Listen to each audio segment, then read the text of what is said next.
fuerzas intermoleculares. Para empezar, presentaremos un resumen de dichas fuerzas. Están acomodadas de la más fuerte a la más débil. De entre ellas, la más fuerte es la interacción ion-dipolo.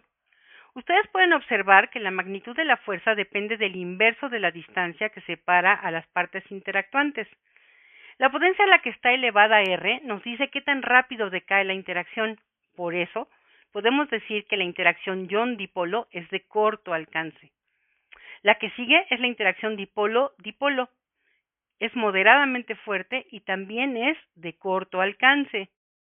Continuamos con la interacción ion-dipolo inducido, que es débil y de muy corto alcance. La interacción dipolo-dipolo inducido es muy débil, va como 1 en R a la 6 y es extremadamente de corto alcance, igual que la interacción dipolo instantáneo-dipolo inducido. Pues bien, con esto terminamos el resumen de las fuerzas intermoleculares. Ahora veamos, ¿en qué fenómenos físicos podemos observar la manifestación de estas fuerzas? Primero, pensemos en la vida cotidiana. ¿Alguna vez han ido de paseo a una montaña? ¿Se les ha ocurrido hacerse un té en una montaña? Para hacer un té se requiere extraer las sustancias aromáticas de una planta con agua, a temperatura muy alta, cerca de los 100 grados centígrados.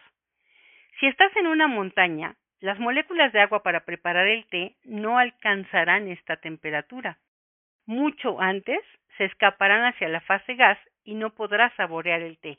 ¿Por qué? Las fuerzas de interacción son menores a menor presión atmosférica. De la misma manera, no podrás saborear un huevo cocido. Aquí pueden ver al huevo muy orgulloso de haber salido ileso del proceso de cocción. Hablando de presión atmosférica, vamos a ver cómo funciona una olla de presión. Consiste en un recipiente con una válvula que limita la presión, liberando el vapor cuando se llega a un límite establecido.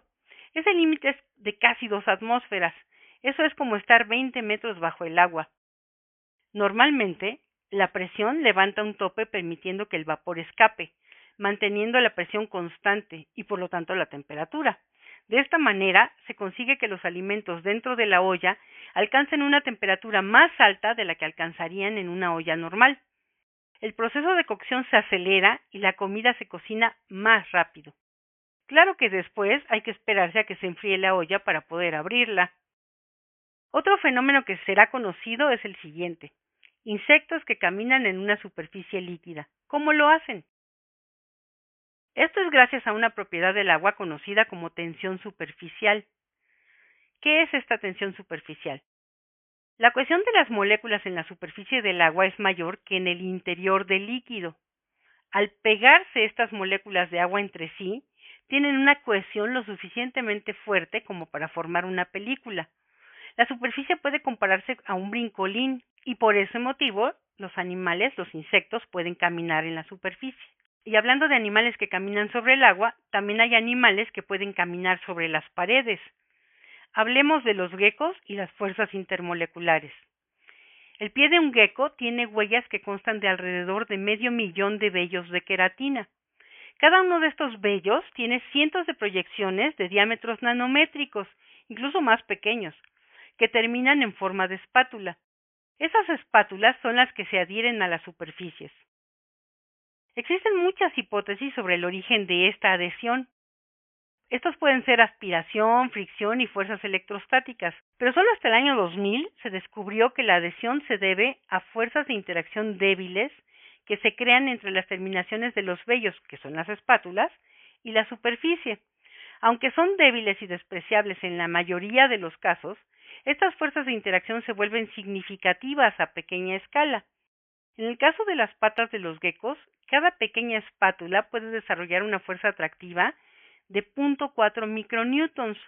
Aunque aparentemente es muy pequeña, la suma de todas las vellosidades permite producir una fuerza de adherencia de 10 newtons.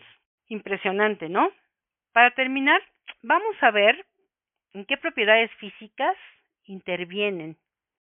Bueno, pues en propiedades termodinámicas como el punto de ebullición, como el punto de fusión, en la viscosidad y en la tensión superficial.